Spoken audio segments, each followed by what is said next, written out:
This door has been closed with a padlock. A chalk-drawn number on the board says number 11. It's a solid lump of metal, but the shackle is deeply corroded. A solid pair of chain cutters would make short work of it. Better whip out those cutters. You won't get very far otherwise.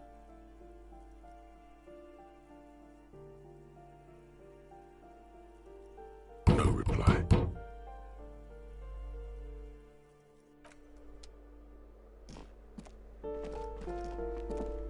You hear someone walking around inside, rearranging the furniture. The number on the panel says 10. The walking stops abruptly, but no one comes to the door. A poor communard, from the looks of it. The room is barely bigger than a closet. Do I have to open the door? Do you have a warrant? I'm not obligated to open the door if you don't have a warrant. Let's go. We don't have a reason to get inside that apartment. It's generally easier to do things if you have literally any reason.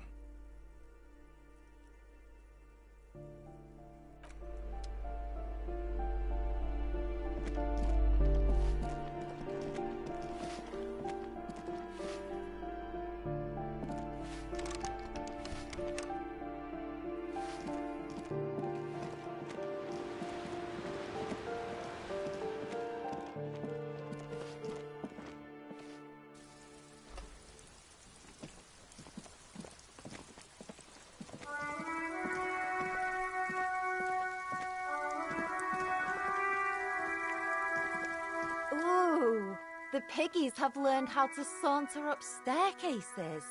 I didn't think you could do that with hooves. But here you are.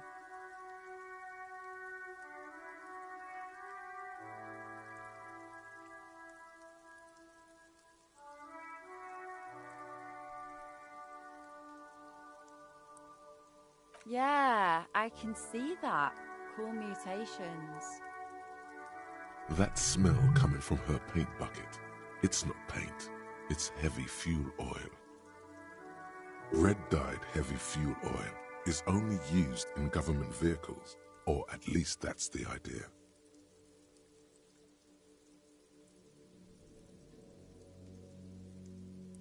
What did you think I was using? Aquarels? Sucked it out of a cop's fuel tank myself.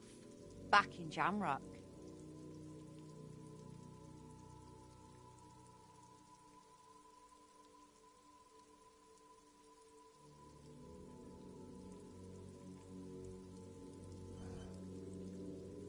You ain't seen nothing yet, Piggy Boo.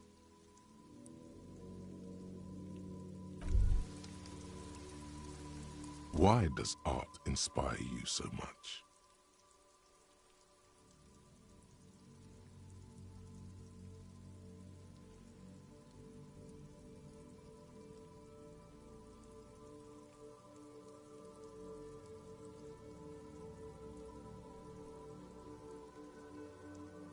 Excellent question. Art is a diverse range of visual, literary, auditory, and performative creativity. It's an expression of imagination and technical skill. Additionally, it's history, criticism, and pure enjoyment.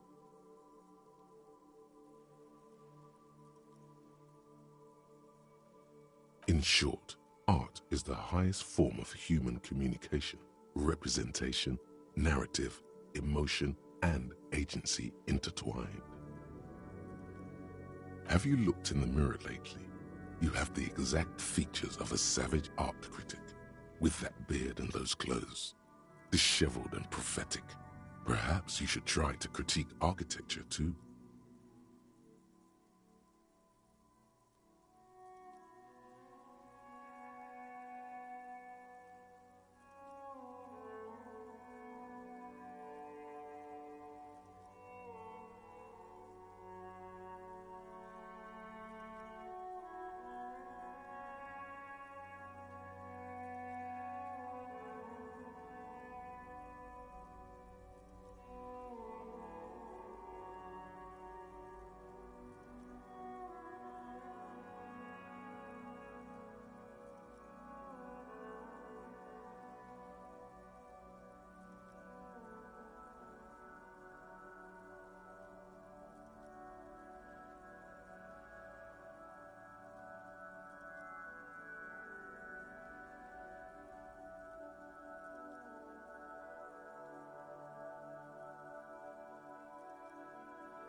Of course not.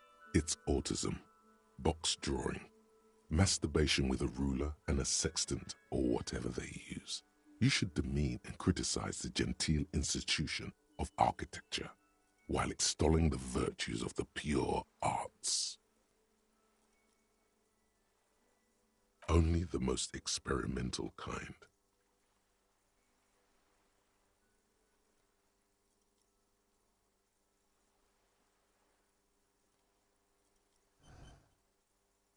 Yes, you seek substance. No vapid representations and reproductions of social mores as made manifest in stuffy biennials. We're talking real, living art here. Become the art cop. Half art critic, half cop.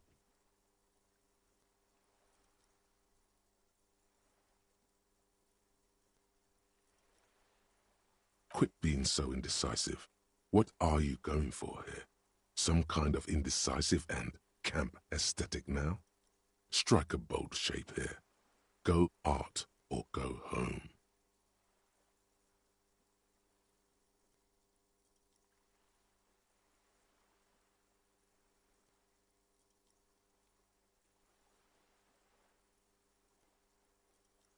Exactly. It's not only your duty to only catch the criminals off the street, you must also apprehend criminals of the printing press and the gallery, the trite and derivative artists and writers of the world. Go ahead and provide savage criticisms, art cop. The world is yours to rip to pieces and reassemble.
Ruination has come.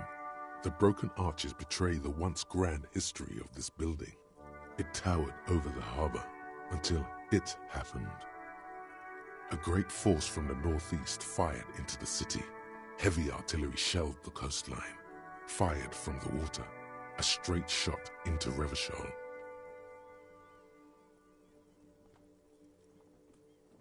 The tenement acted as a defensive wall against the worst of the shelling until it was destroyed, and they had a direct firing line. The waves of the Martinez Inlet roll over the fallen remains of the building. The dark waters obscure the better part of the remains. This is where the damage came from somewhere in the inlet, the cannons. What didn't fall into the ocean was used as scrap. What wasn't used as scrap was thrown into the ocean. Those arches acted as support for something greater than what you see now. Only 3 stories stand where 9 to 12 once did. Restoration has failed. What the shelling took out was never rebuilt.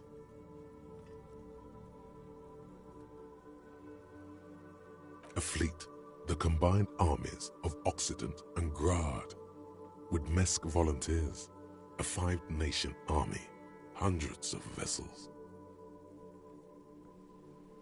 They massed airships further down in the Bay of Revachol. The artillery was so powerful. The ships not only required gyroscopic stabilization, they were anchored into the ocean floor as well. Many are still there to this day. If you squint, you can just barely see the shadow on the water, far in the northeast. Cannons still ready to placate Revachol. Coalition warship Archer can shoot 50 shells a minute on 20 co-aligned arches. They will reach the city in 58 seconds.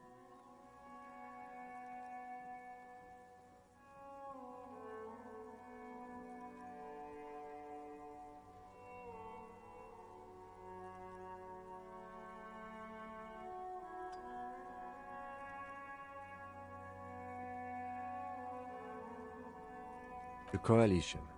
But that was a long time ago. I think we should move on. It's chilly up here.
This door is made of metal and appears to be reinforced.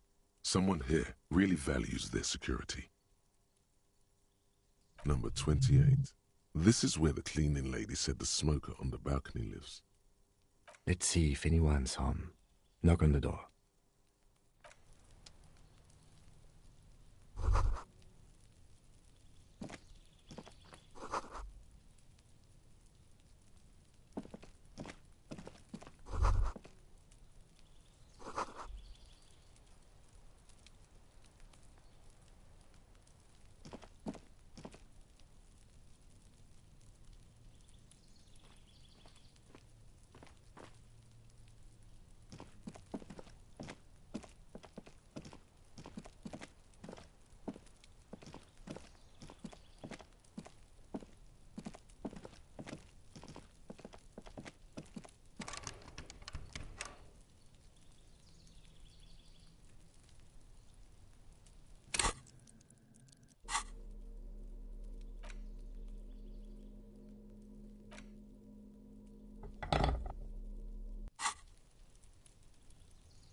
This door is made of number 20. Let's see if...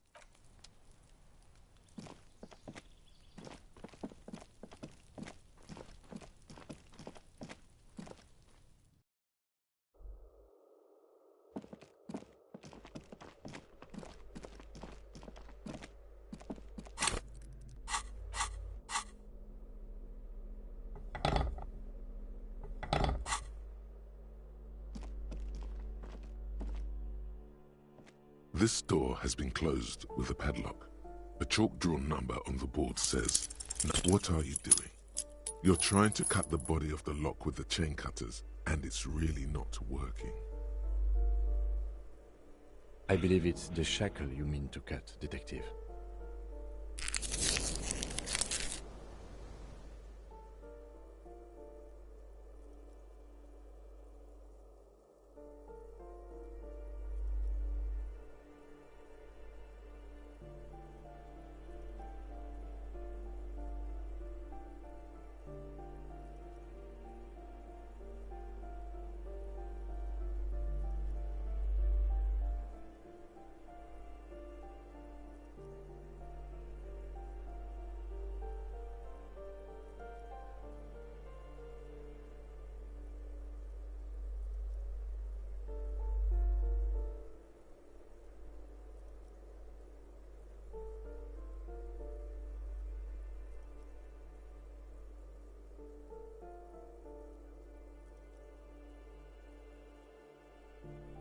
Perhaps you should give it another go.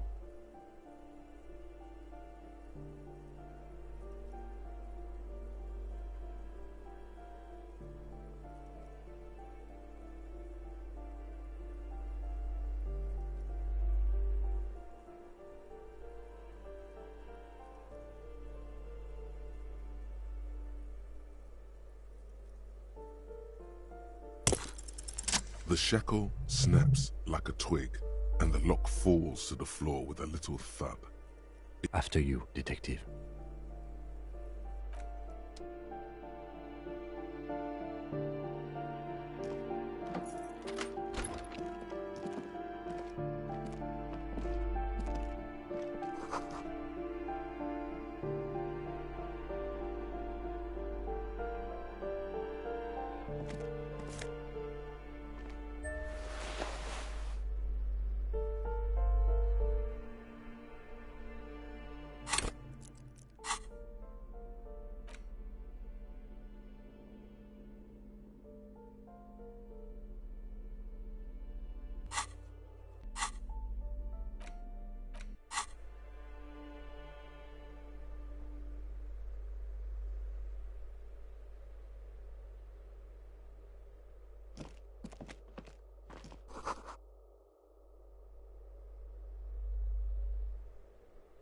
A plaster cast bust depicts a middle-aged man with impressive sideburns.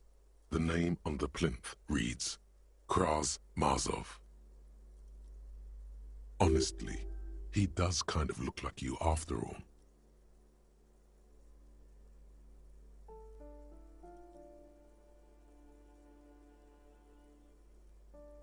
The White Star, the photos on the wall. I think we have broken into the apartment of a young communard. How fitting.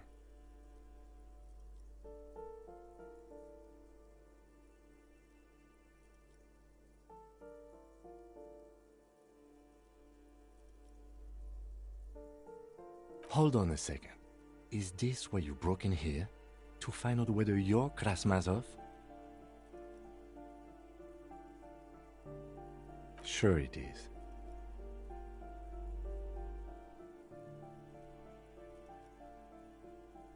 The lieutenant doesn't even bother to reply to this.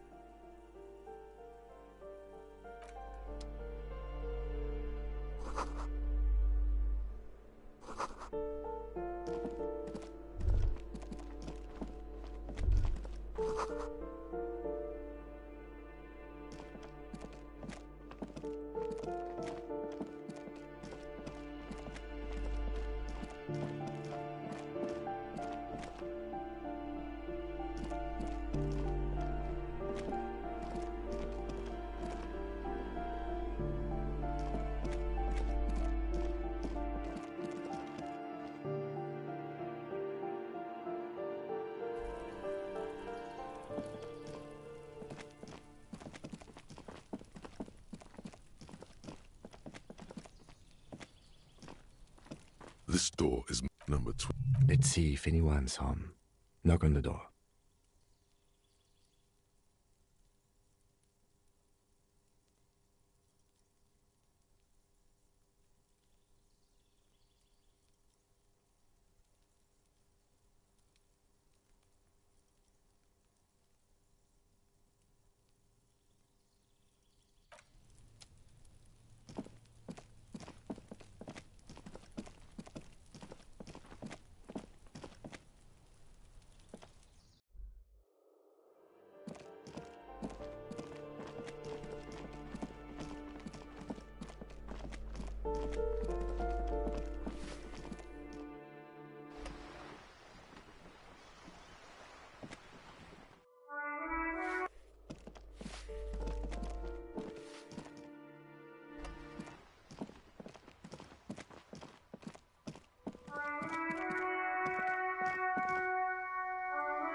This door is number. Let's see if anyone's home. Knock on the door.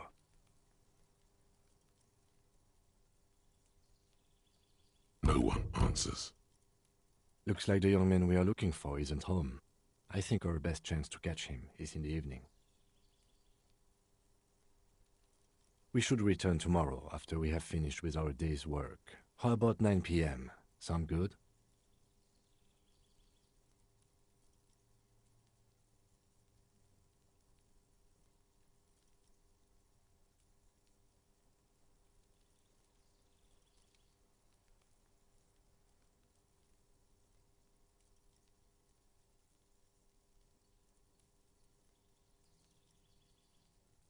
Tomorrow, 9 p.m., right here. Apartment number 28. Good, let's go. Damn. Turns out it's quite tricky finding someone in a big apartment building. Don't worry. You'll get him. Remember, tomorrow, he's probably gone for today.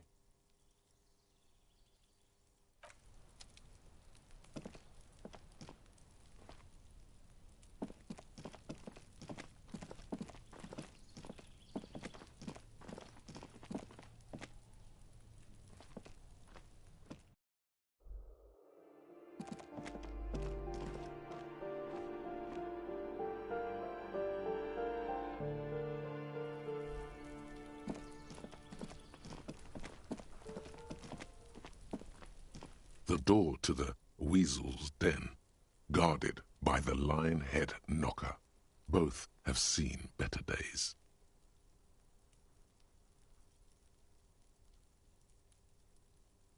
The leather upholstery is worn and rough against your jaw. You don't hear any movement. In fact, it's oddly silent in the yard around you. No birds chirp. You knock silently. The upholstery muffles the sound. No response comes from the apartment. I guess no one is in?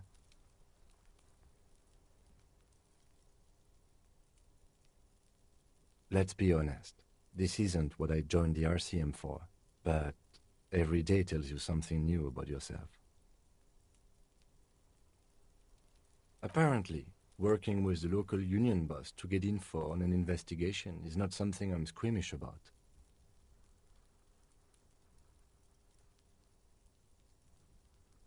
I mind that the local thug is using the RCM for his busy work. But if this gets us to the bottom of this hanging, then I'm willing to look over it. On the other hand, we could just leave and tell Evrard we opened the door. No one seems to be tailing us to see if we actually did it.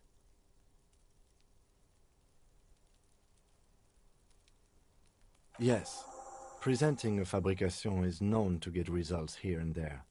You took this task. You make the call.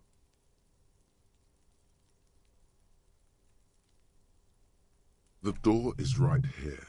You can just open it and be done with this.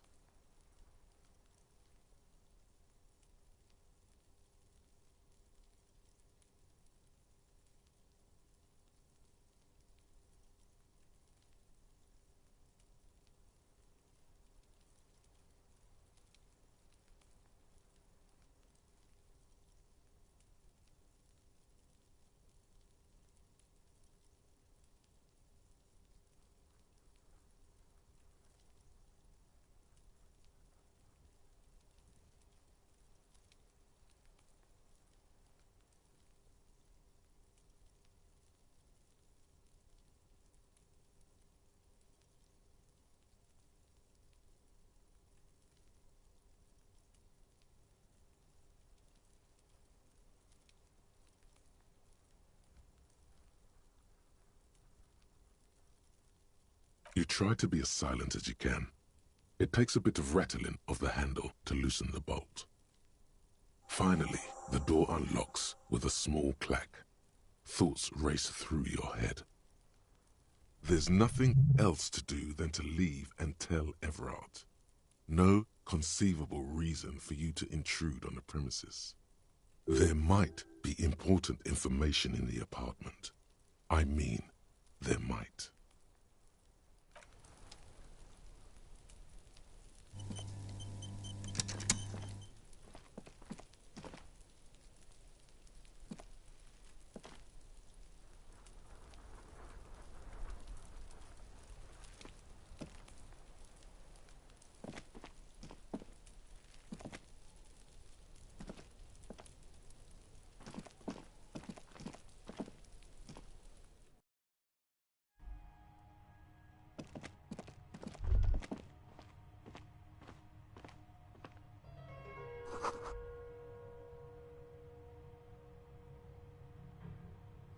A row of mugs sits on the shelf. Each one depicts a human figure. A dark-skinned woman grinning amidst mysterious symbols. A broad-shouldered man shoveling potatoes, and others.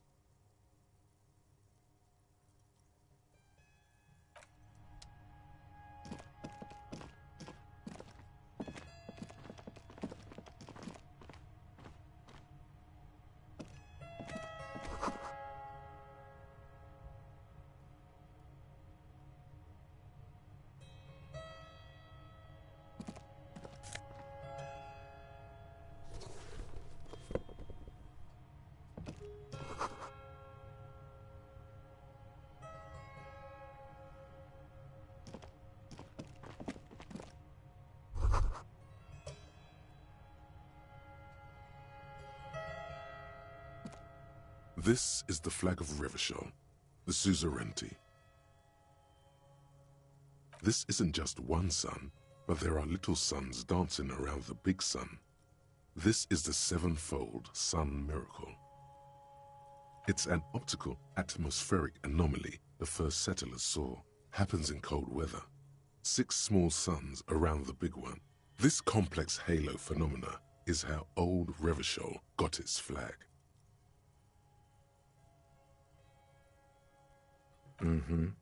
The tenant is an old-fashioned guy. By old-fashioned, he means very right-wing.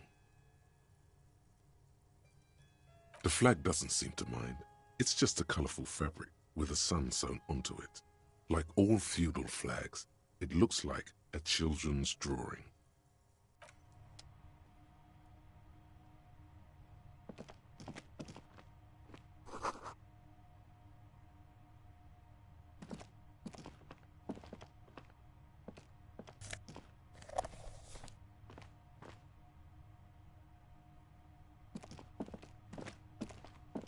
row of mugs sit a little ring. Though cheerful, the images on the ceramic make you vaguely uncomfortable. There's something disdainful in the way the curves and lines of the bodies were drawn. It looks like the artist is celebrating diversity, but underneath, he's just making fun of these people.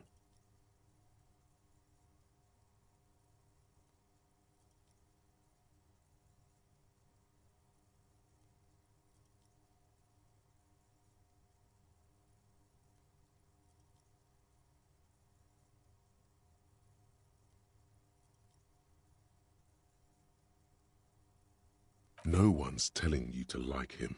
You might learn something from him, though. The lieutenant picks up one of the mugs, then puts it back down with a look of disdain. I'm beginning to feel better about breaking into this man's apartment.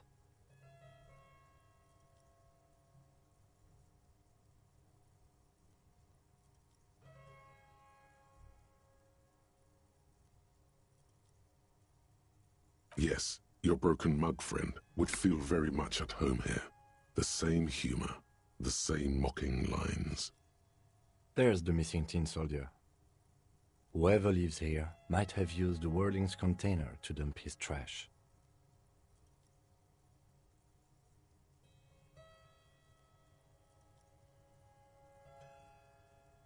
And now they've drawn the ire of the Union. The plot thickens, as they say. An interesting little clue. Let's see where this goes. Clues have a way of magically connecting to other clues down the road. Perhaps you should break into apartments more often.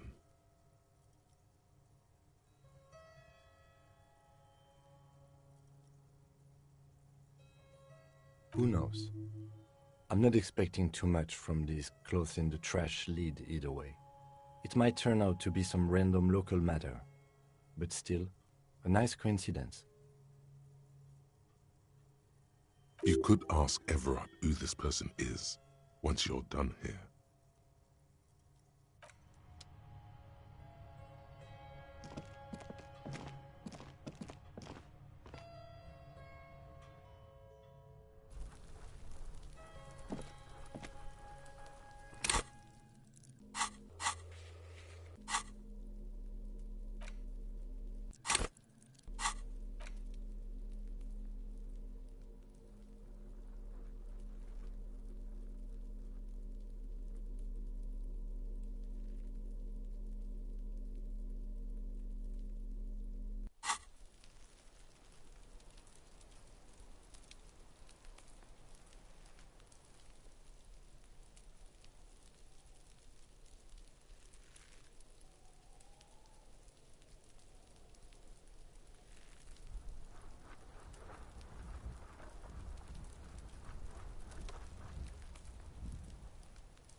Trying to sneak up on me again? Trying to snuff me out?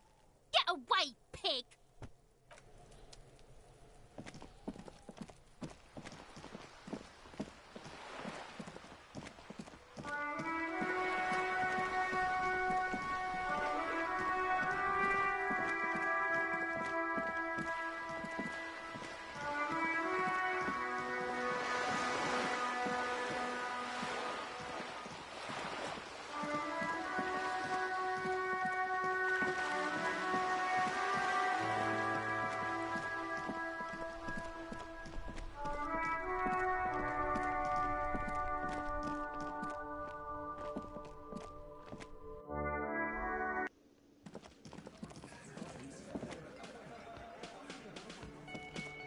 I've got nothing to say to you. Why are you wasting your time?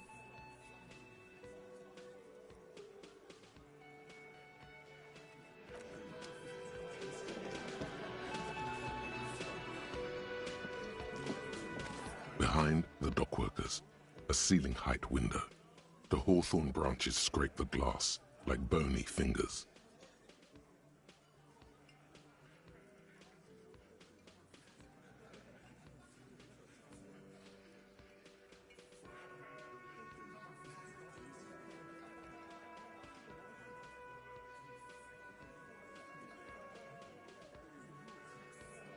There's a little slide panel up there to let some air in. No need to open it in spring. It's still too cold outside.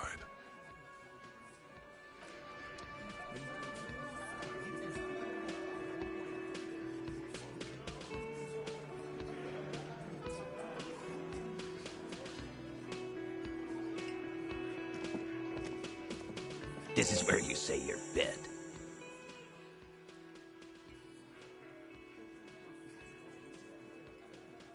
Detective.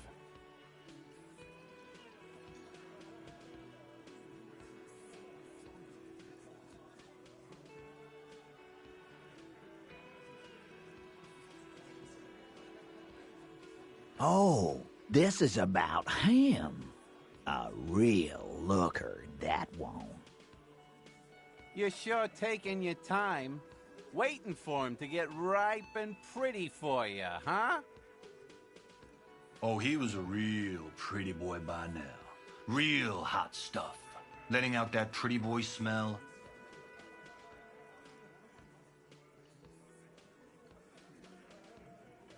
Time to go to work in the shit factory! Easy, boys. These janitors have a hell of a job cut out for them. I mean, I wouldn't go in there for $1 million. You might want to start asking your questions now. It's not going to get better than this. Do a head count first. Connect these men to the tracks you saw in the yard. Chances are they're going to match.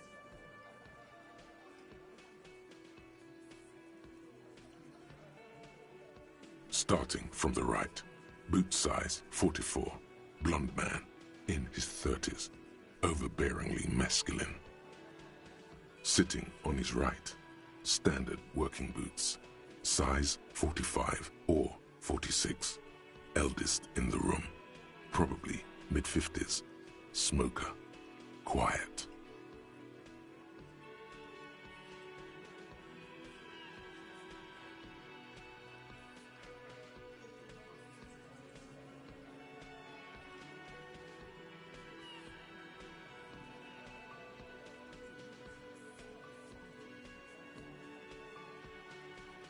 Across at the other table, hobnailed working boots, size 43, gang tattoos, Mesk or Sarah Mauritian, in his late 30s, early 40s.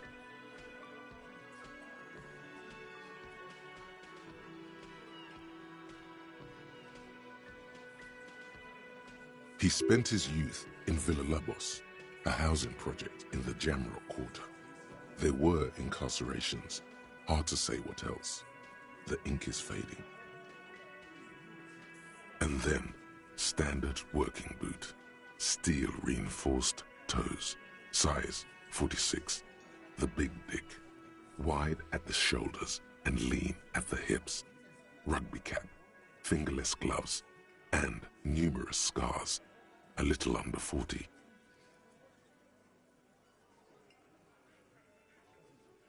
The emblem on his vest says Rowing Club.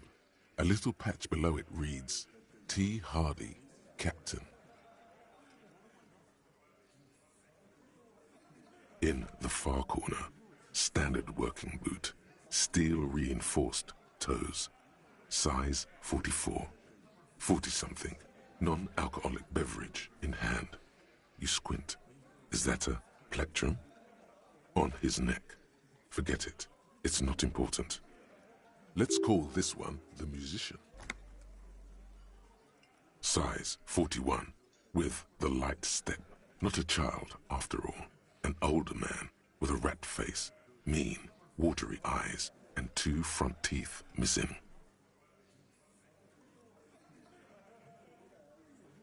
In the middle, heaving and wheezing, big guy, Boot size 46, deep marks, probably carried the victim over.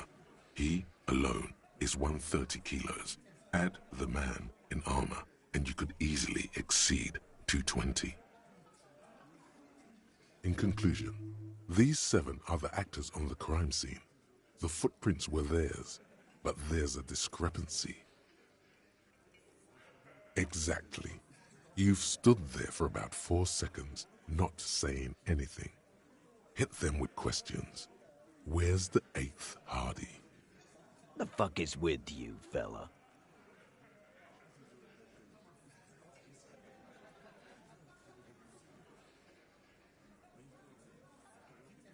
What are you talking about, madman? There's no 8th Hardy boy. There's 7 of us and we're all here.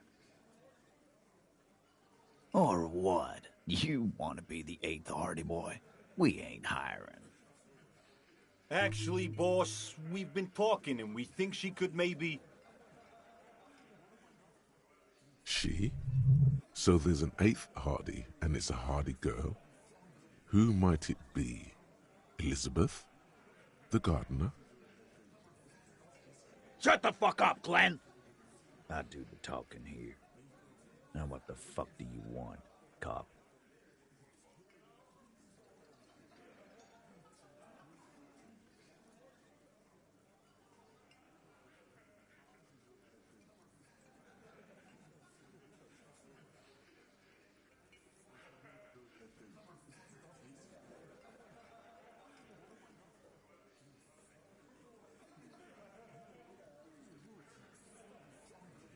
It has to be good, if he won't let you pursue it. Looks like the lieutenant thinks so too. So let me get this straight. There is an 8th Hardy boy. It's a she, and you don't like us talking about her? That's right. We're not talking about this. This is a private Hardy Boys matter. Nothing to do with your shit. End. You're not cops here. Don't go digging around if you don't want a bullet in the back of your head. I'm watching you. Good. We are all watching each other. Officer, your question.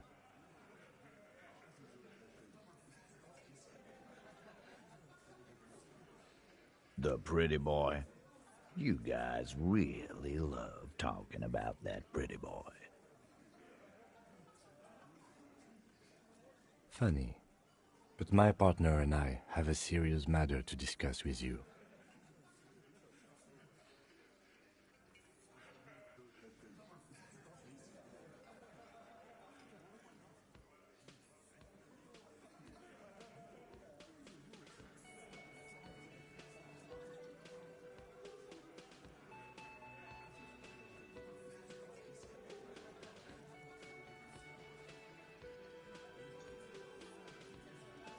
Container belt, like we use in the harbor? Because we took it from the harbor where we work. Then we went out back and used it to hang him.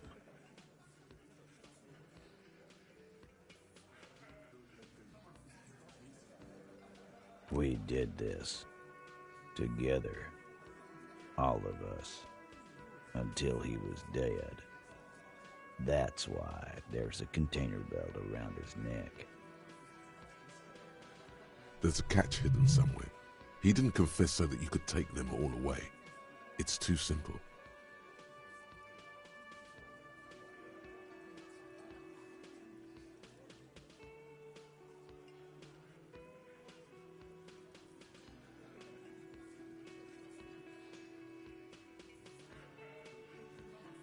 There is no catch.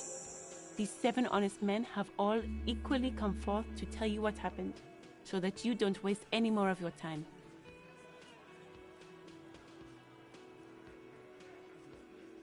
All 7 together. They're diluting responsibility. It's an anti-arrest tactic.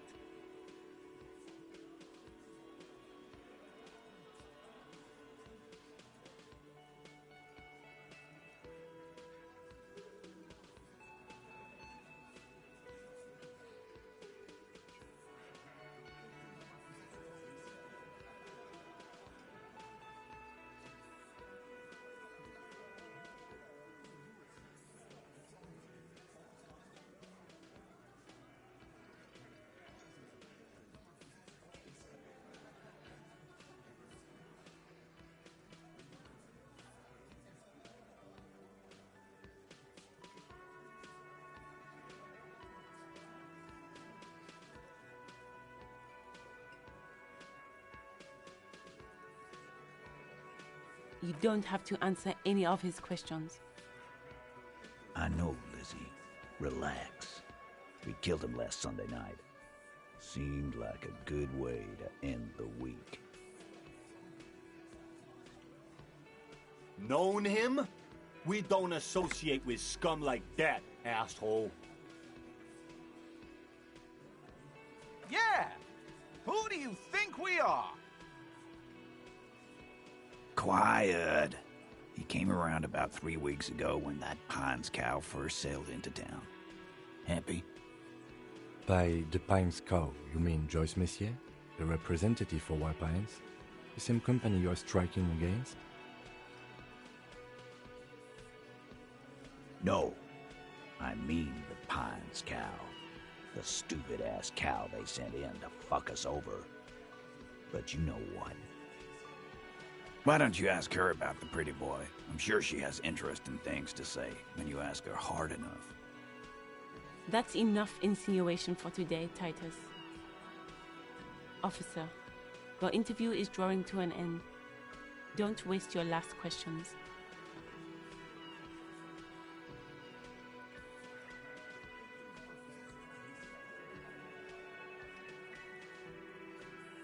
Are you deaf? There will be no singling anyone out.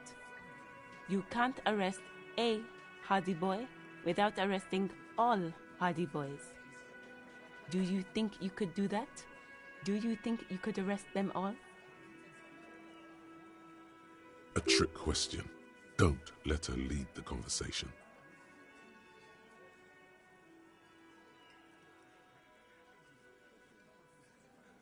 Who do you fucking think does?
It wasn't a question, dickwad. How fucking stupid are you? This asshole is worse than... Titus runs the Hardy Boys, genius. That's why we're called the Hardy Boys. Ain't that right, fellas? I think you got your answer, Mr. Law. Yes, there are some administrative differences. But on that night, they all acted as one man.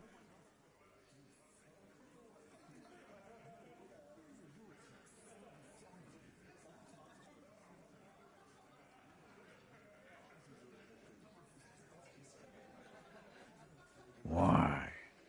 'Cause he was worthless mercenary scum. And he stepped out alive. in my town. And he stepped out of line.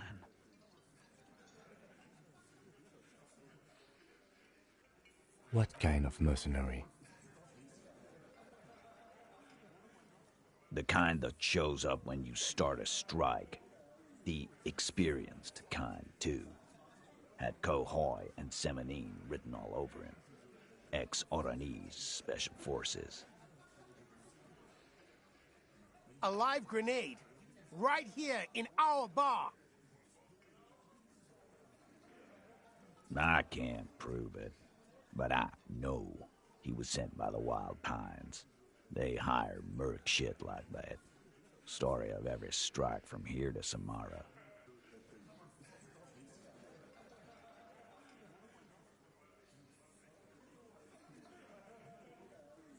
Cause one night, he walked straight up to the mic and said, I'm Oranese goddamn Special Forces, and I'm gonna fuck you all!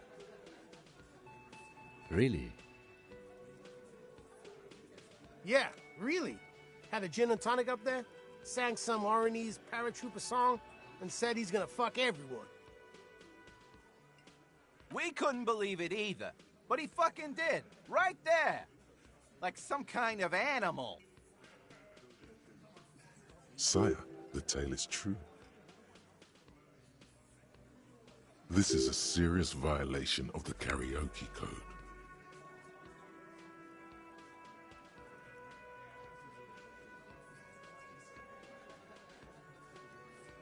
Wrong.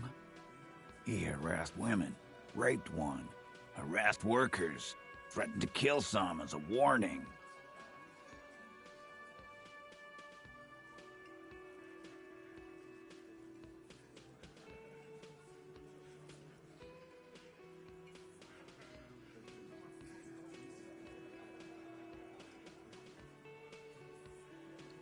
From rape to harassment to threats of violence. Why the strange de-escalation?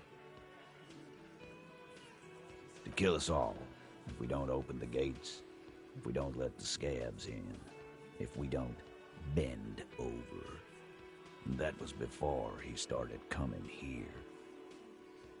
Yeah, he said it was his favorite joint now. Started coming here every night. Drinking, grabbing girls. Grab one of ours mid-karaoke, right there on the stage. He grabbed someone?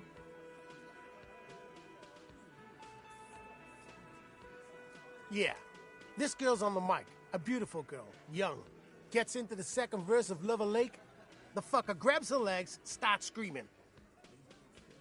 Show me your cunt! Why don't you show me your cunt? Then, he gets knocked on the head with a wine bottle. Doesn't even fall down.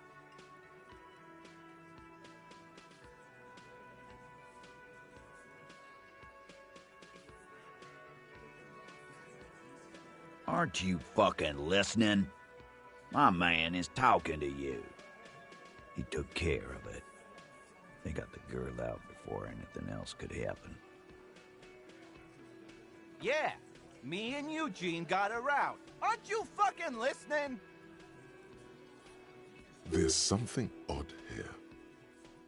Seems like they don't want to talk about that rape Titus mentioned. Why not? This is a serious allegation. Make them talk about it. No, you're not getting the name. That's a Martinez matter, and I'm not discussing it with you clowns. There's nothing you can do for now. He's stonewalling you.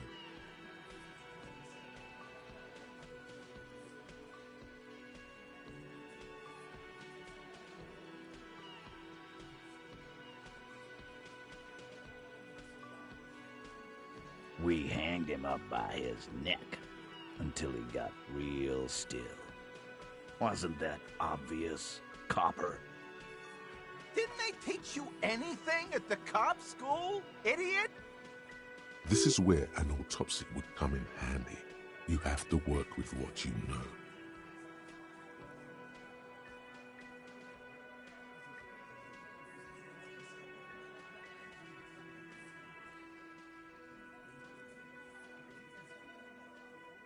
Titus, you don't have to clarify anything.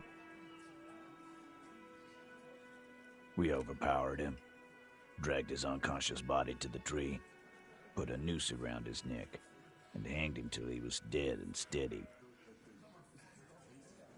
Then we left him for seagulls, maggots, and you fucks. Make them a bit more uncomfortable first, then see if it all adds up.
With numbers, asshole. How do you think? You're right, Lizzie. I've done enough explaining here. No, he hasn't. Not yet.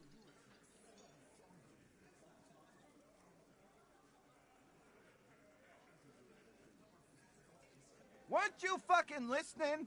The fucker came to our bar. It happened right here.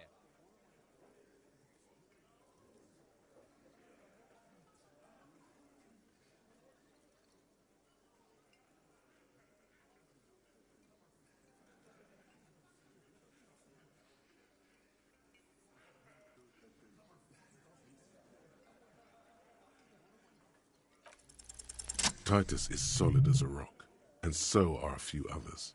But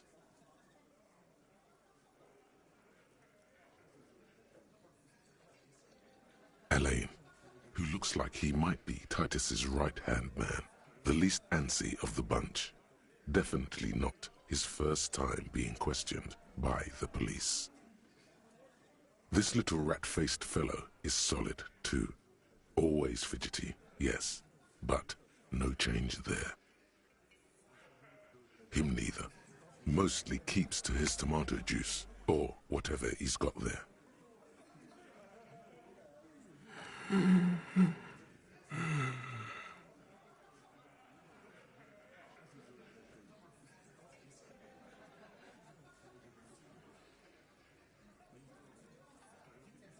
A single sentence would wear him out.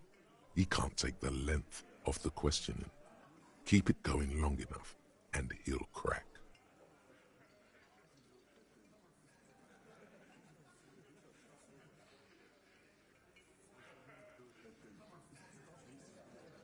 No.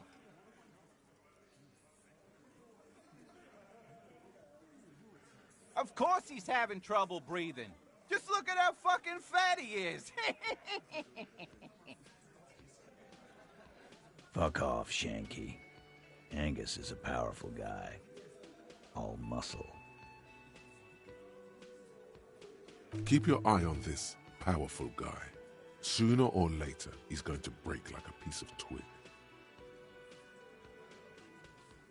And fuck you, too, copper. Picking on Angus like this. We're done with this schoolyard shit. And just so you know, he doesn't have trouble breathing. This one is a stone wall. You won't get more out of them about the night of the murder. Not yet.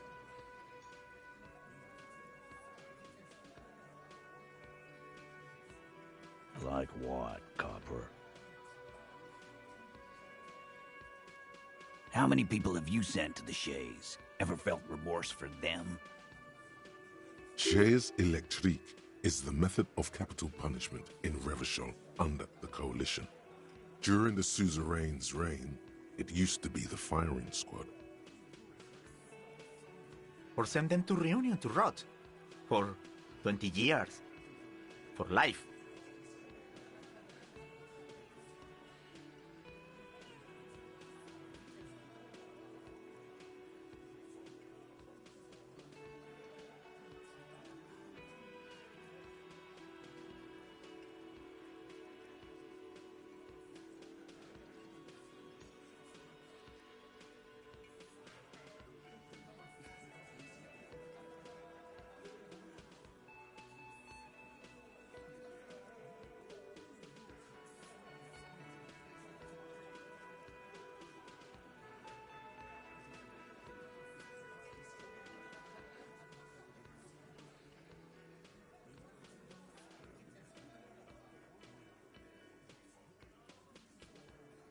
Oh, so you are just a simple, well-meaning man, eh? Ever been in solitary? Prison is a charter. That's what it is. So is hanging a man, slowly, without breaking his neck.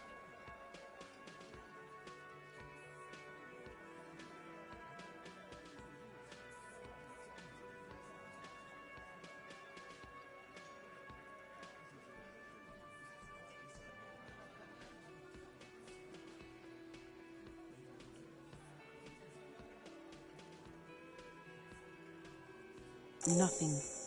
Your investigation here is done. Leave Martinez, go back to your stations where you belong. I think we're going to stick around, thanks. Some things don't add up here, Titus. I've done this job for long enough to know that people don't just confess to first-degree murder. Even if it is a group responsibility, we're going to look into this. Good luck with that. You've heard everything a rent-a-cop is gonna hear from us, real law officials. You're lucky you didn't get a beating.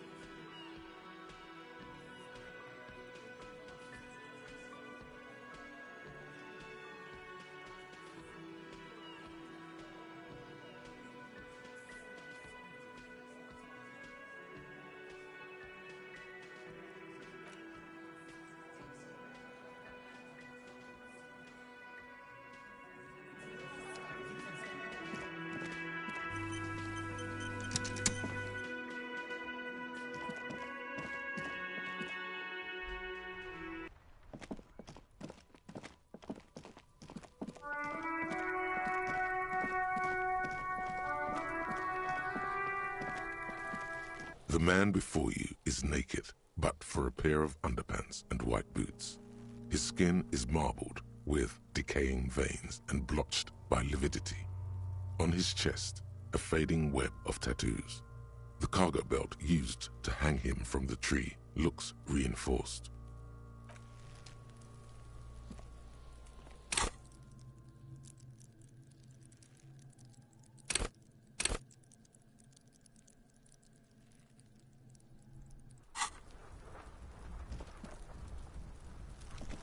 The man before you is naked, but for a pair of underpants and white boots.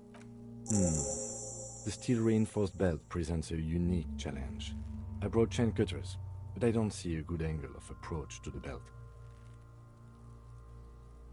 He doesn't actually think the challenge is unique. He thinks it's frustrating, annoying, and harder than he thought. The cadaver is a good 1.2 meters up. Neither one of us can reach the belt without assistance.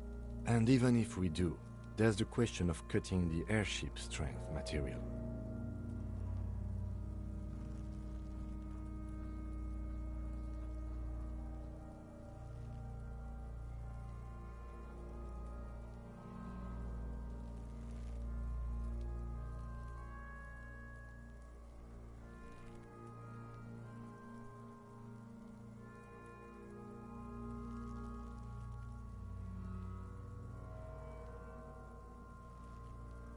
climb up there and saw the branch?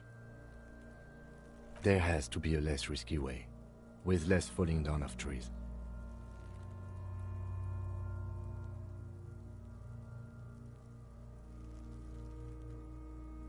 Yeah! Bang bang time, pig! Shoot his head off! How? Where the buckle ties the rope to the branch, that's a good spot to aim.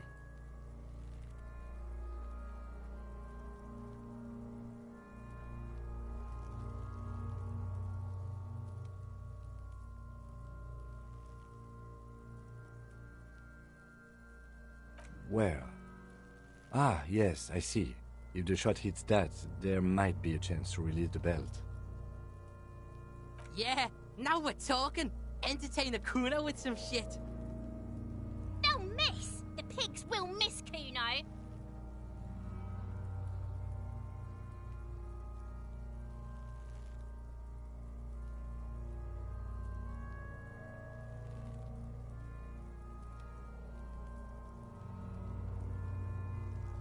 Silence. With his elbow sharp, the lieutenant unzips his jacket and produces a lightweight firearm. He drops a paper cartridge in the barrel, separates the scouring stick, and gives the cartridge 5 tucks, securing it in place. That's a Kiel A9090 Armistice, mass-produced muzzle loader, ascetic, frugal, one of the most common firearms in the world. He then steps back and assumes the fellow's test position, taking aim. The corner of his eye twitches. His finger is on the trigger.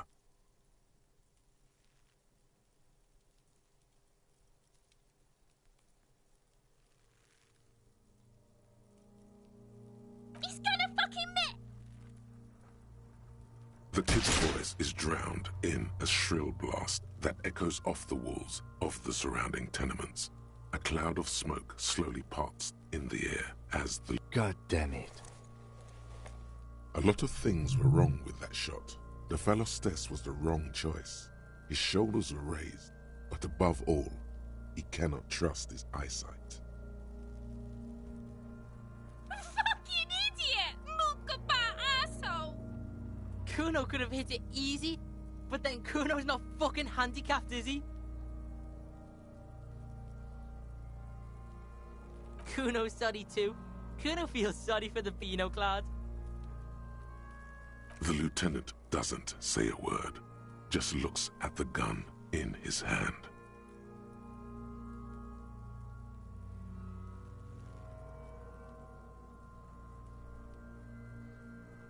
No, we are lucky as it is. We didn't break anything, and the victim remains uncompromised. Any more mistakes could put us in an unfortunate position with the locals. We have eyes on us. I didn't do us any favors with that. I have to say, it's beginning to look unlikely we can get him down without assistance. You know, you don't feel like too bad of a shot yourself.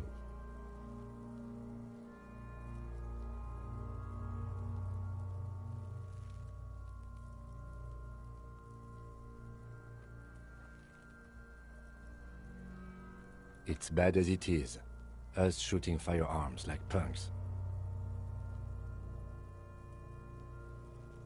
Go ahead, I'm not stopping you. Just don't lose it. They only have one gun! This is the sorriest pair of pigs Kuno's ever seen. Yeah, take it, you fucking banana boyka! Take it and shoot yourself in the mouth!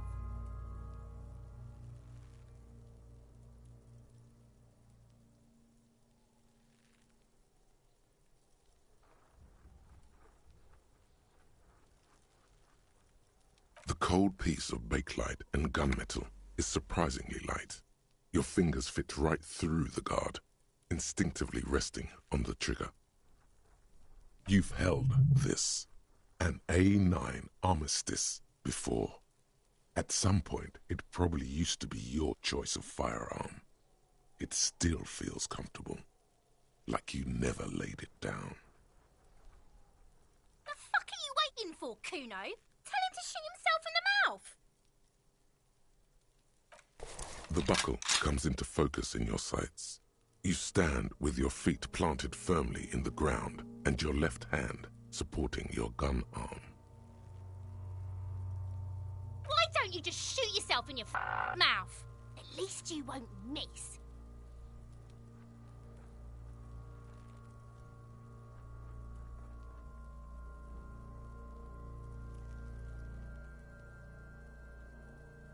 Or what? You gonna fuck me? You wanna fuck me, pig? Is that what this is about?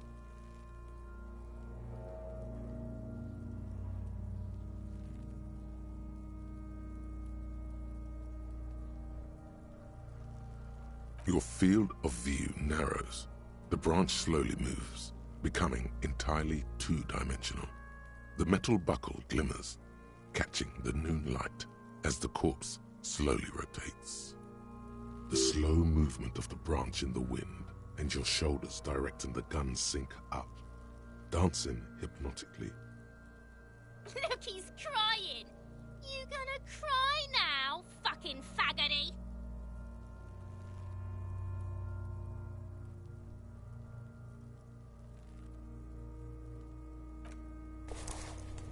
I agree.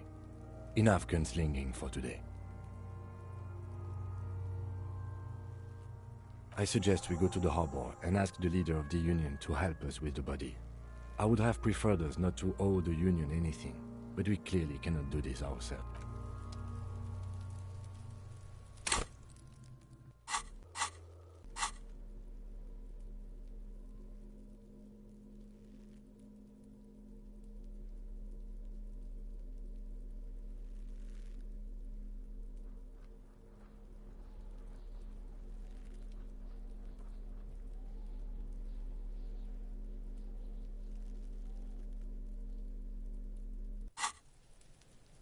The man before you is naked, but for a pair of underpants and white boots. His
A rusting control panel with this panel usually closes the wall.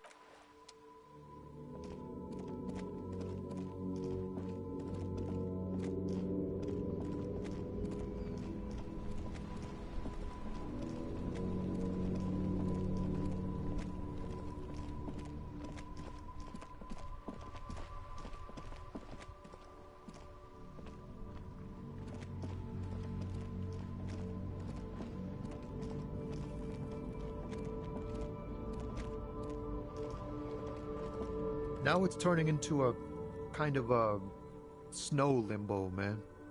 What's on your mind? Nope, don't smoke.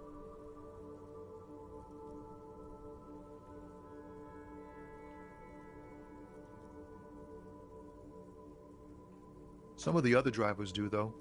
There's still a few around, waiting for the jam to disperse. Or waiting for the sweet release of death.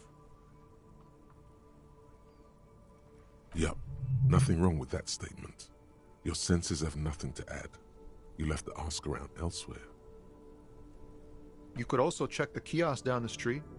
Frit. With 3 T's. Rebishaw's weird.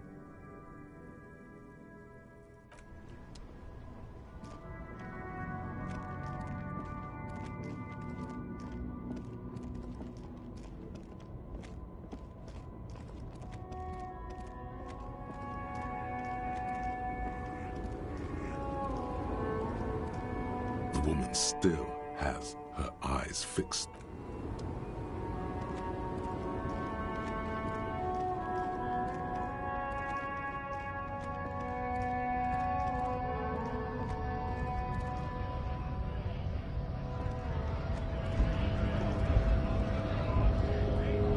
Right to work!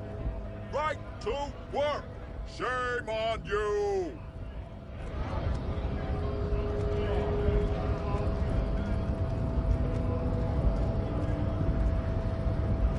Hola, wandering man. How can I help you?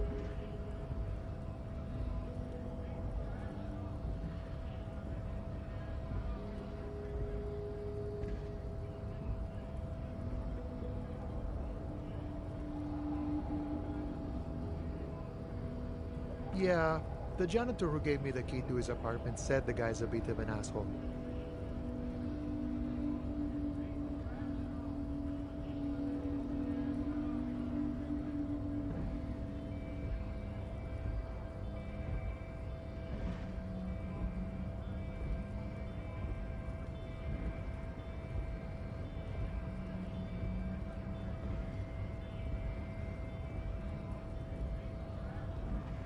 Like I said before, I don't know much about this weasel, but the bossman said he's a real piece of work.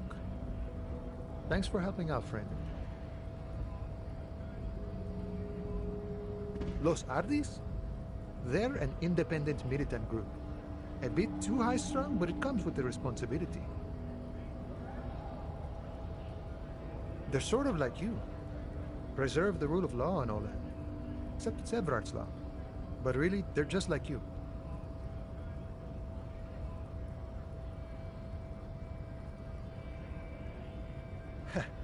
The little boy had it good on his promise.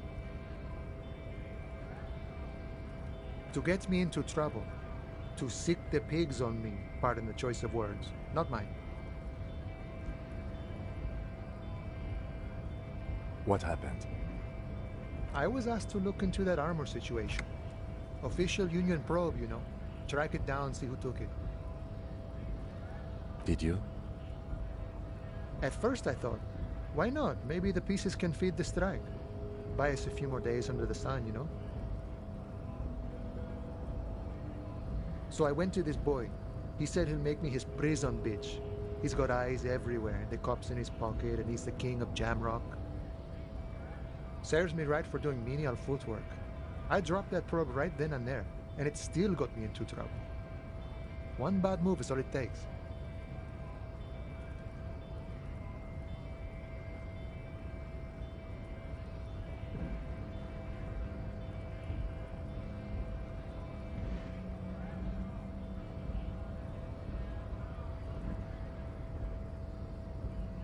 I learned that people don't want to talk to a drunk union man about some armor. What else? Not much. Technical stuff mostly. That was the interesting part. I did some research into this armadura. Let's say I have friends at the library. I didn't get into the material science, just how it comes off. How does it come off? In parts. 4 in total. The helmet was the first to go. The kid says he tore it off and kicked it into the sea. I believe him. The boots were still on the guy last I saw. Too hard to remove.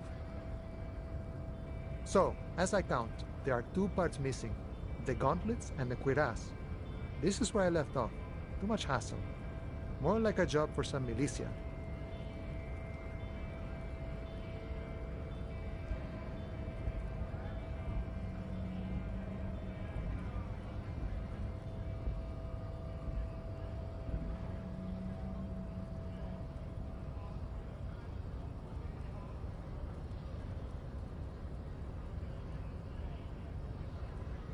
Oh, they're just gone. They don't exist anymore, if they ever did at all. Forget about them. I did.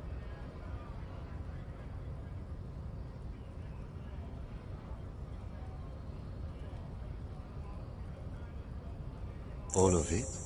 There are junior officers out there, eager to prove themselves. I would leave some for them, and I would leave the boots to processing, but okay. Let's find all of it. It's implied he finds it unlikely that you will succeed in this. And Mesqui's epic then, all across Martinez. I hope it will be a real bonanza for you.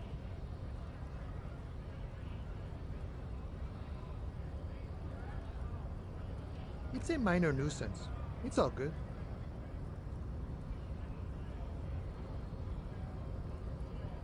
No problem.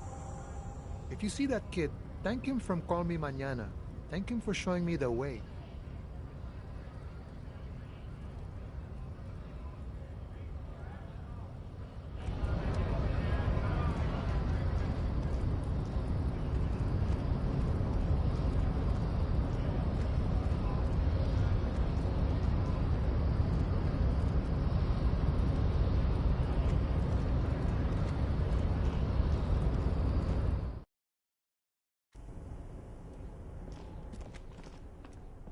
The file cabinet stands steady as ever, and the unlocked drawer slides out to greet you. The drawer slides shut. The payphone hangs mutely on the wall. There isn't much more to do.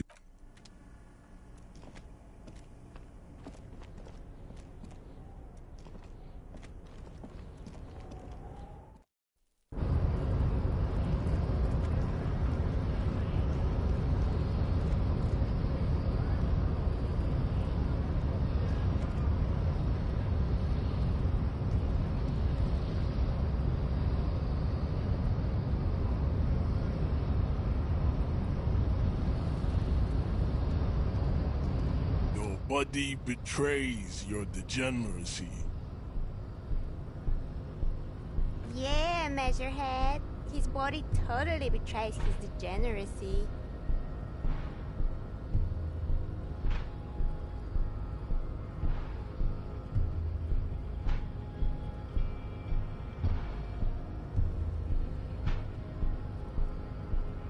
Are you admiring my morphophysiology?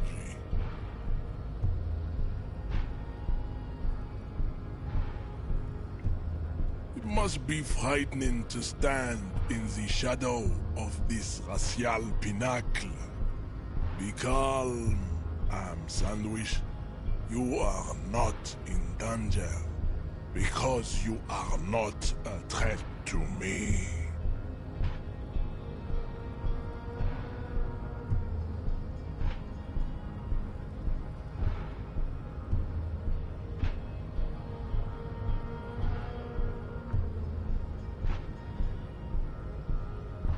What is this androgynous display of sexual maturity? You hear your heart pumping, fast and irregular. Your joints ache and you feel old, but still alive, somehow. Stop it! You are embarrassing yourself in front of this woman and your pedomorphic friend.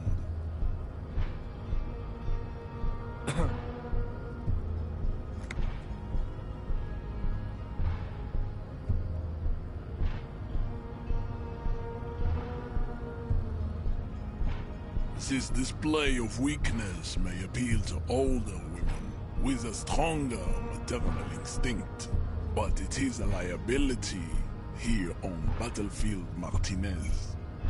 Jean-Luc, his body is betraying his degeneracy pretty hard. Maybe you can ask him to leave.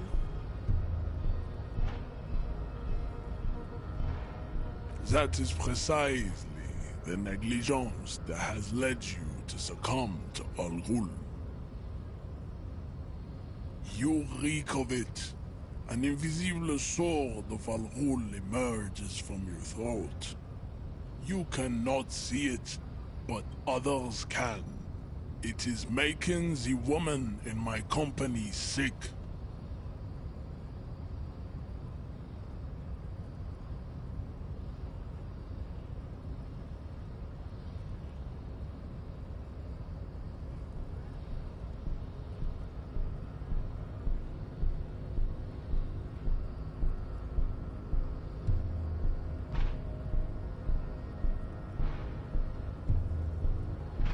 It's not good.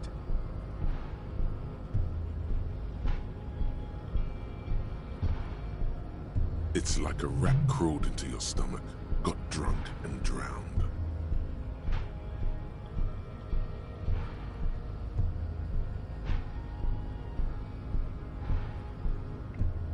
No, you don't. You need to get another drink. Occidental Haplogroup B4 is done giving orders around here. The influence of the ham sandwich race is waning. Does this remind you of someone? The guy down there?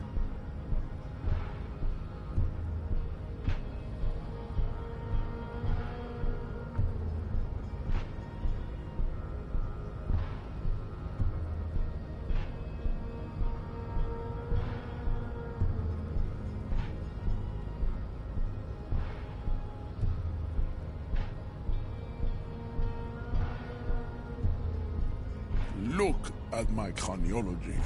I am the pinnacle of my haplogroup. The pink blob is a bad example, even of yours. It saddens me. You were once a noble and powerful race.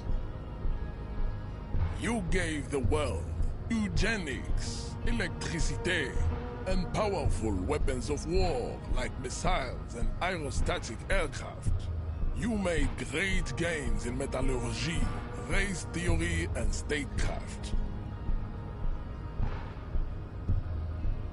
You dominated lesser cultures, like the deformed Hemians and the inexplicably potato-obsessed Khoikos. But now your ascent to the genetic summit has halted. You are obsessed with sadness and with frivolous pop culture. You will be superseded. Isn't that right, babe? It is, baby, yeah. You know it.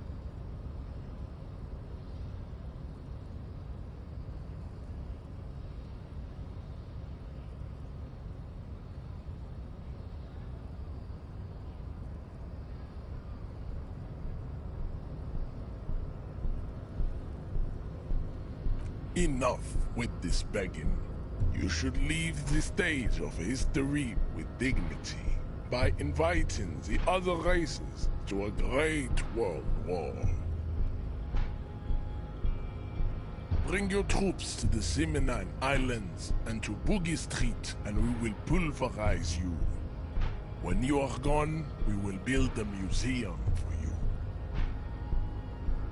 The walls will be lined with bottles of Al Ghul, your beloved beverage. Inside, we will store the odes to homosexuality you call art, and your microcephalic skulls. We could internalize Measurehead's race theory. It would enrich you rhetorically.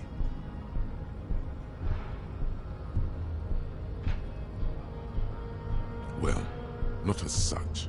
What you do with the mastery of advanced race theory is up to you. You could reject the findings, sure, or accept them and become an advanced racist.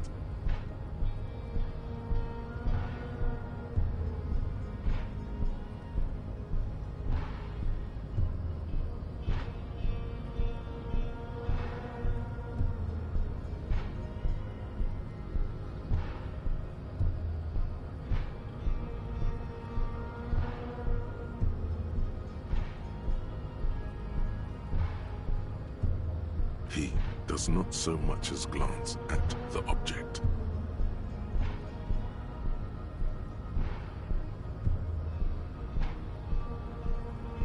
Stop showing me your pathetic cup. I have no interest in it. He had nothing to do with it.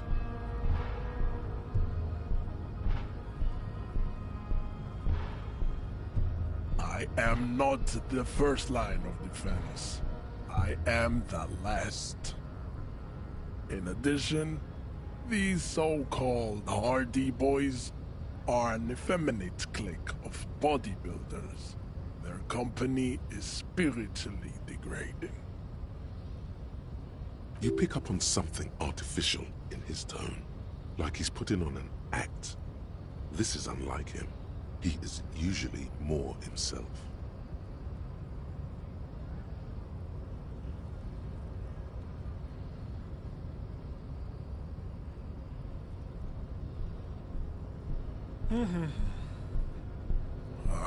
Fine. They have recently fallen under the influence of a possibly sexually perverted female vagrant and a narcotics peddler. It's shameful. Find out for yourself, endomorphic blob. Interesting.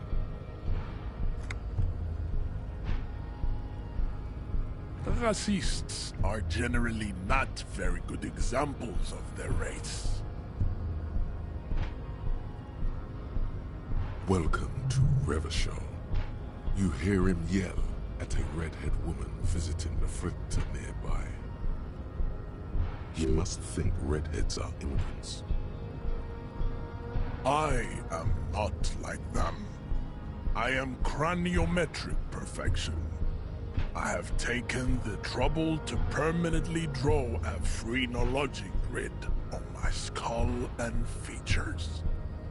This should dispel any doubt. The drawings are precise and look true to their pseudo-scientific ambitions. One thing, however, it is not entirely free of throwbacks in the phylogenetic tree. His large jaw, for example, could be a trait indicative of criminalism. Also, his earlobes could be small.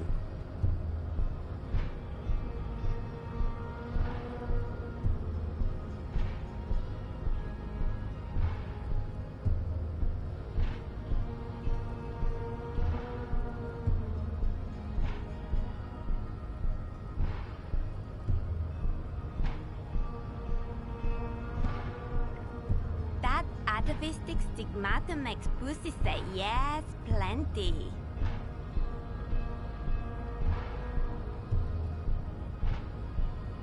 Babe, thanks.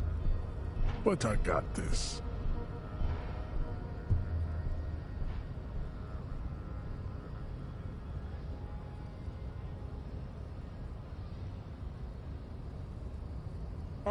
Don't be vulgar. White or not has got little to do with this. The race enigma runs much deeper than that.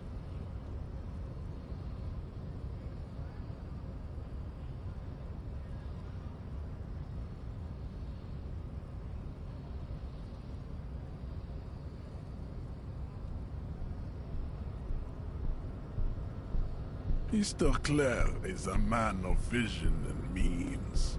He has the will to confront International Capital, which is something your race naivistic communists never did. Also, to serve is noble. It takes discipline. Your petulant individualism has only contributed to your race failure. It is lax and moronic.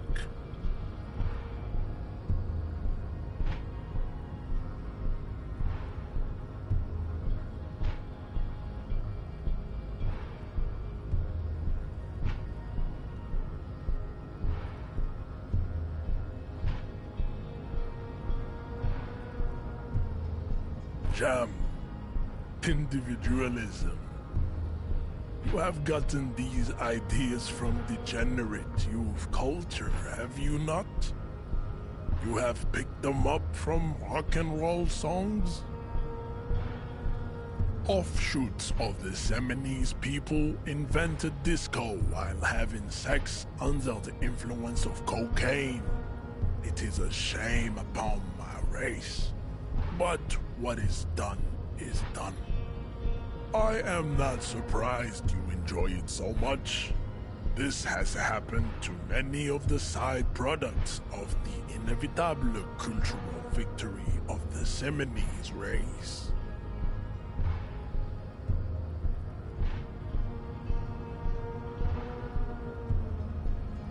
The South Island race, haplogroup A4A. We are the rightful masters of the Insulindian archipelago. We descend from the Areopagites of ancient Pericarnassus and arrived here 4,000 years ago, millennia before you. We are the future. That is all you need to know. I am a descendant. The narrow streets of Ulumbuir are with me in my genetic dreams.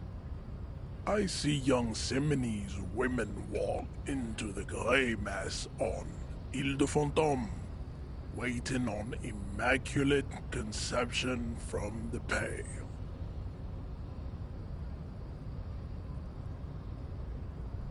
No, I have heard about it on the radio.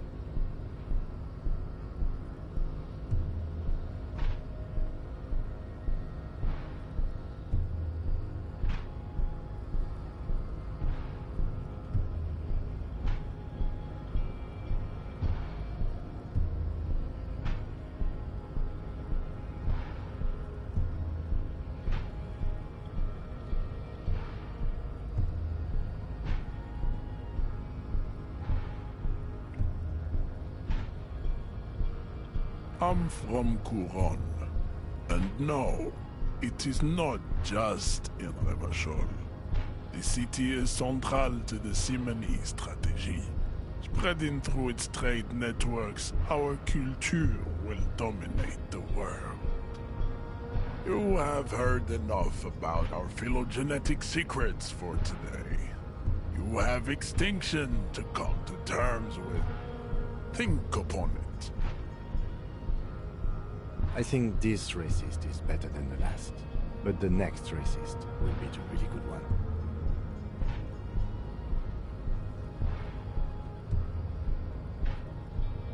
That will be the...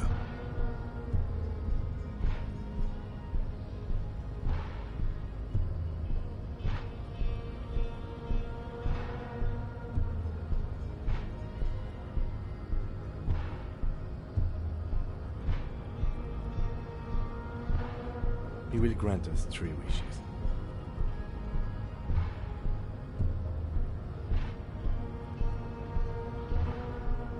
Your pedomorphic friend has quick wits, a protruding occiput, and an indented zygomatic bone.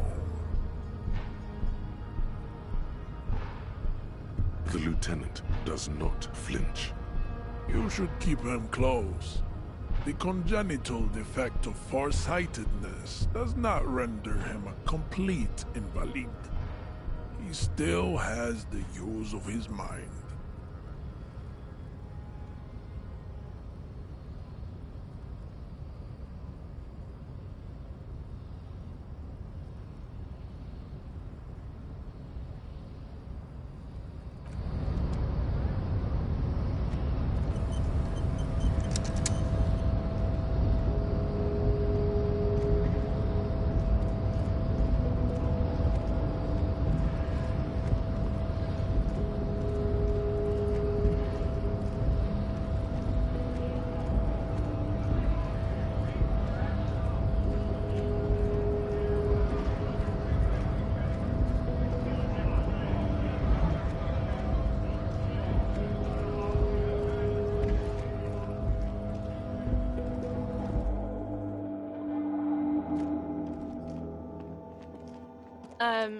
Is this about the questions again? Because I don't really know anything.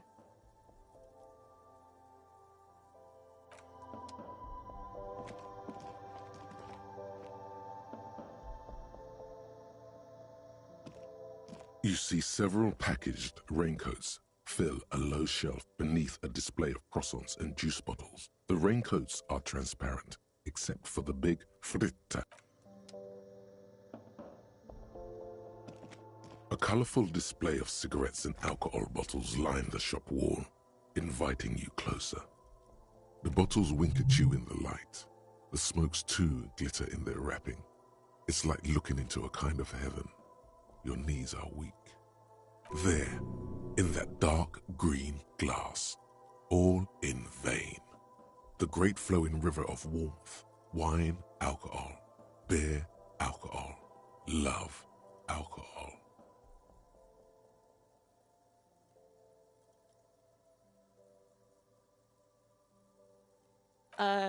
Guess not, no. I'm obliged to inform you that both alcohol and cigarettes damage your health, but I guess you already know that.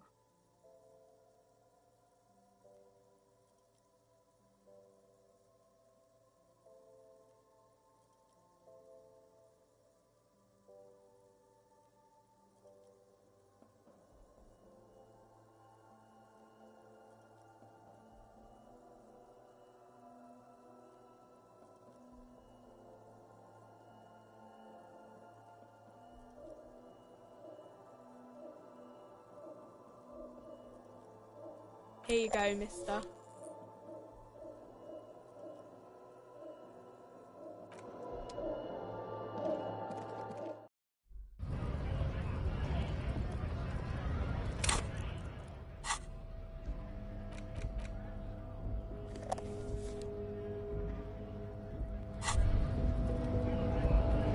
There it is, a brave little army in your pocket. The first Smokes platoon. 20 brave souls standing in salute, ready to step into fire for you, sir. You picked the best one. This soldier is fat and succulent. What are you waiting for? Light up. Re-become yourself. Get a load of this rock and roll cop here, people. Johnny Thundercop fishes a cheap lighter out of his pants. With a flick of the thumb, there's the lighter's dark green disposable plastic. Safety's off. In your case, the safety is always off. Repercussions? There's a high risk of glory, with a mild chance, cool genius. Smoking makes you into an intellectual. Everybody knows that. It will help you concentrate a bit. That much is true. Thick, warm smoke gets sucked down into your lungs. Immediately, you feel a warm nostalgia fill your head, body, and soul. A nostalgia for yourself, the man you were in your youth. Johnny Thundercop is back, and he's chill as balls.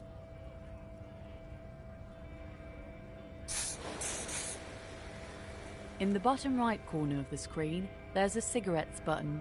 Cigarettes gives +1 to intellect skills, logic, rhetoric, conceptualization, visual calculus, encyclopedia, and drama. This is good before a white check, but damages your health.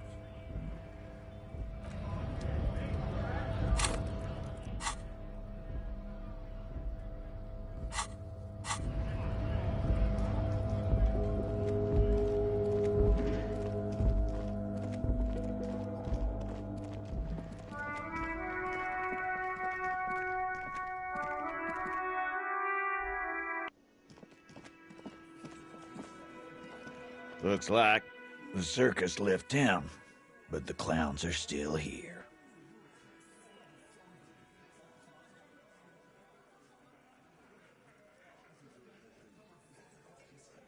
Again, just get the dead guy's autograph, since you're his biggest fan. Good one, Titus. About fucking time.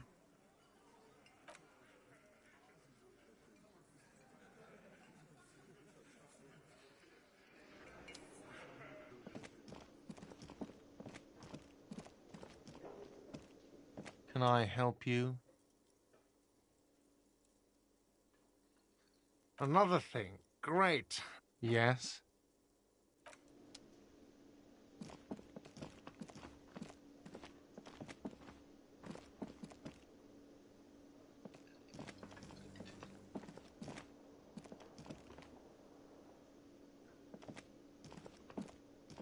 Can I help you? Another thing. Great. I love those. Yes?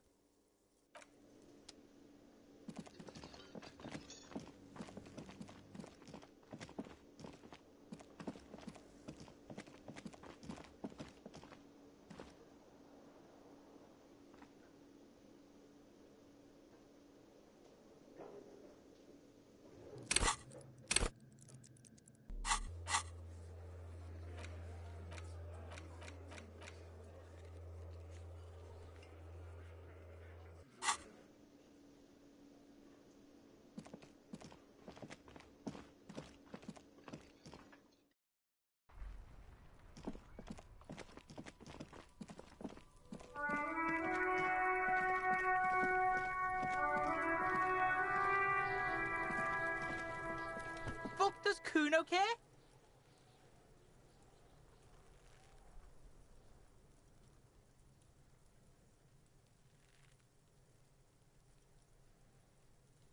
So?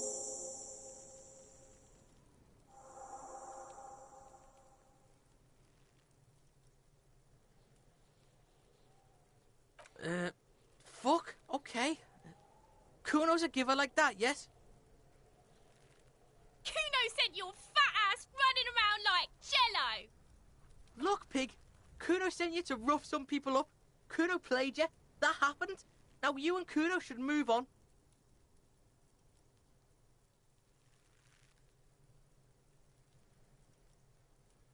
You got fucked. You got fucked, pig. Fucked bad. Of course you're gonna remember this. Now get the fuck out of here, griefing the Kuno. After this shit, you better have something real interesting to say if you want to stay in Kuno's face. Yeah, real interesting. Kuno doesn't fucking care.